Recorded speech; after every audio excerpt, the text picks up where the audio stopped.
Hello guys, good afternoon. So today we're gonna showing you how to cook Thai style minced pork. So these are all the ingredients.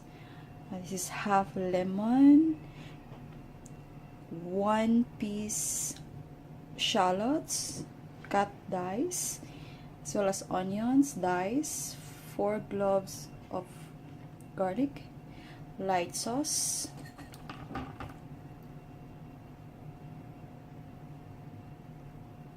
fish sauce, a pinch of sugar, and red pepper.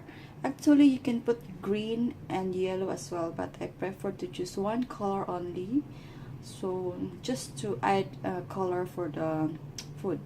So, and also you need also to put oil, of course. Okay, so later on I'm gonna show you how to cook the Thai style minced pork.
kamote.